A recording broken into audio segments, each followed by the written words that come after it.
आप सभी को आने वाली वट सावित्री व्रत की ढेरों शुभकामनाएं। आज के वीडियो में आप सबके साथ शेयर कर रही हूँ वट सावित्री व्रत से जुड़े कुछ प्रश्न।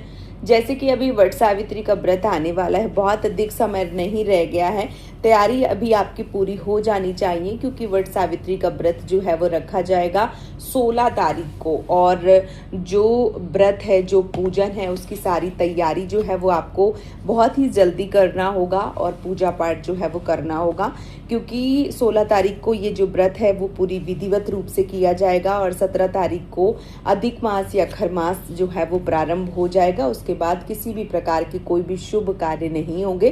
तो यदि आप पहली बार इस व्रत को धारण कर रही हैं तो आप 16 तारीख को दिन शनिवार को वट सावित्री का जो व्रत है वो कर सकती हैं।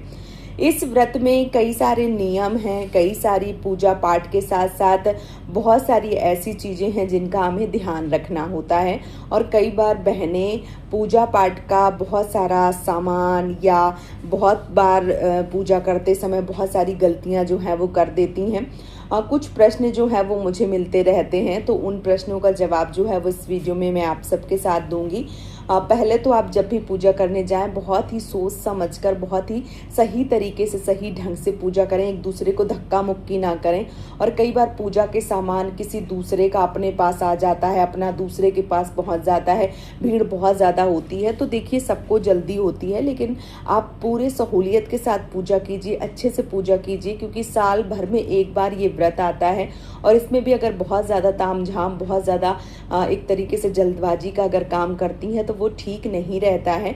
और ये जो व्रत होता है ये पति की दीर्घायु की कामना को लेकर व्रत किया जाता है। तो आप इस व्रत में गलती से भी कोई गलती जो है वो ना करें। फिर भी कई बहनों के प्रश्न आते हैं, उनसे बहुत सारी गलतियां हो जाती हैं। जैसे पूजा करते समय जो धागा होता है वो जल जाता है, कई बार दीपक नीचे जला के रख देती हैं। वट के वृक्ष में ही कई बार आपने देखा होगा, अभी सोशल मीडिया के ज़माने में कई बार आपने देखा होगा कि जो वृक्ष है उसमें आग लग जाती है क्योंकि धागे एक साथ बनते जाते हैं। तो आप जब भी पूजा करने जाएं बहुत ही सोच समझकर, और जो पेड़ होता है उससे कई बार क्या होता है, जैसे पुजारी इत्यादि होते हैं वो मना कर देते हैं कि यहाँ पे दीपक जो है वो जला के ना रखें। तो ऐसे में आप धूप बत्ती जो है वो जला के भी पूजा जो है वो शुरू कर सकते हैं क्योंकि जरूरी नहीं है कि आप दीपक ही जलाएं तभी अग्निदेव प्रज्वलित होते हैं। आप धूप बत्ती भी जलाते हैं तब भी अग्निदेव जो है वो प्रज्वलित हो ही जाते हैं और पूजा जो है वो आपकी शुरू मानी जाती है।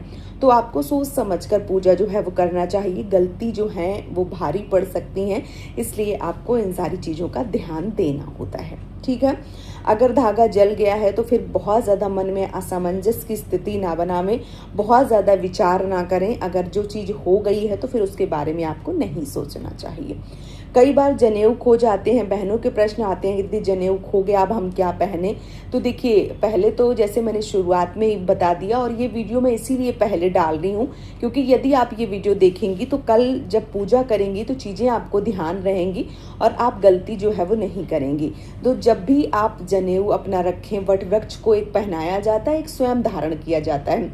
देवरानी जेठानी होती हैं तो एक दूसरे का अदला बदला कर लेती हैं, या कई बार सहेलियाँ इत्यादि पूजा करती हैं तब भी कर लेती हैं। तो कई बार ऐसे जो जनेऊ है वो इधर उधर हो जाता है। आप कोशिश करिए, अगर कोई है जिससे आप बदल रहे हैं अति उत्तम है, नहीं है तो फिर आप वट के वृक्ष से ही बदल के जो जनेऊ है वो धारण करें।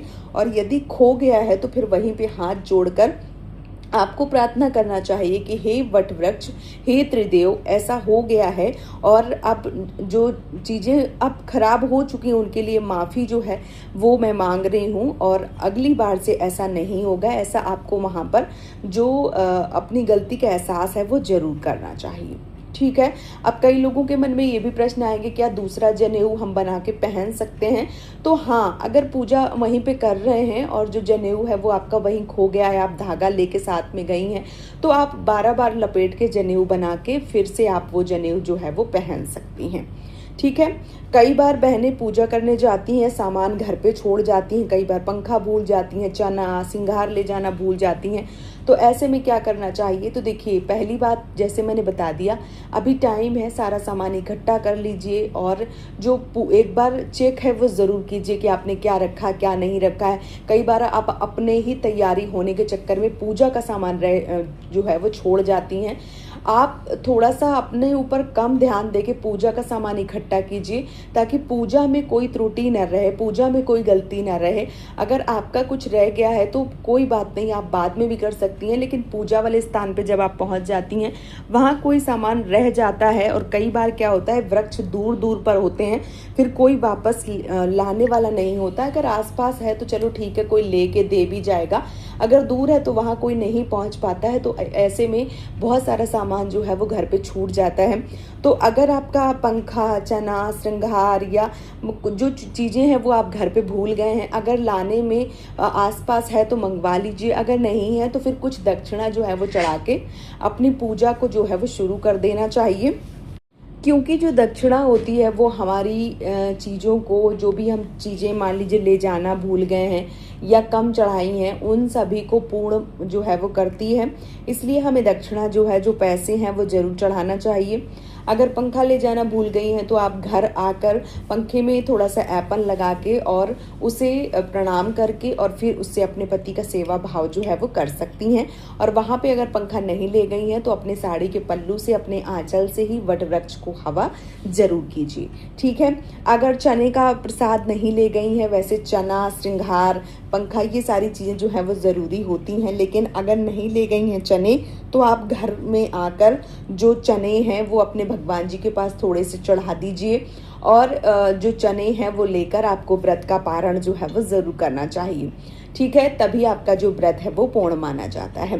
बाकी श्रृंगार इत्यादि की चीज़ें अगर रह गई हैं तो आप घर पे चढ़ा के आप ले सकती हैं। जैसे घर में गौरा माता हैं तो आप उनको चढ़ा के अपने मांग में सिंदूर इत्यादि जो है वो लगा सकती हैं।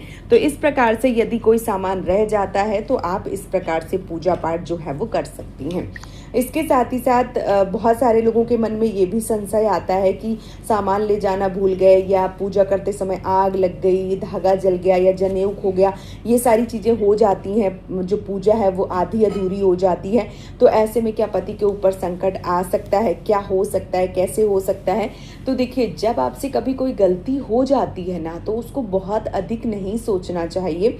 अनजाने में ये गलती हुई है, हमने जानबूझ के ये गलती नहीं की है, और जो गलती है वो इंसानों से ही होती है। अगर कोई गलती हो जाती है तो भगवान आपको माफ़ कर देते हैं। कोई ऐसा नहीं है कि आपके पति के ऊपर संकट आ जाएगा, या आपका जो व्रत है वो अधूरा माना जाएगा, या जो एक तरीके से श्राप है वो आपको मिलेगा, ऐसा कुछ नहीं होता है।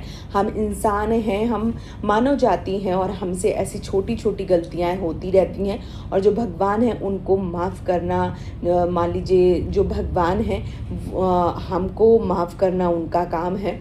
तो आप बहुत ज़्यादा मत सोचिए, भगवान आपकी जो पूजा है वो पूर्ण करेंगे, आपकी पूजा को स्वीकार करेंगे, और आपके पति की दीर्घायु जो है वो ज़रूर करेंगे, ठीक है। तो आपके मन में अगर किसी भी प्रकार का कोई भी संशय है, कोई डाउट है, तो आप नीचे कमेंट में पूछ लीजिए। और यदि ये वीडियो पसंद आया है तो आप हमें सपोर्ट ज़रूर कीजिए, इस चैनल को सब्सक्राइब करके और वीडियो को लाइक करके। आज का ये वीडियो मैं यहीं पर समाप्त करूँगी। आप सभी के पति की दीर्घायु हो, माता सावित्री और त्रिदेव आपके ऊपर सदा सर्वदा अपना आशीर्वाद बनाए रखें।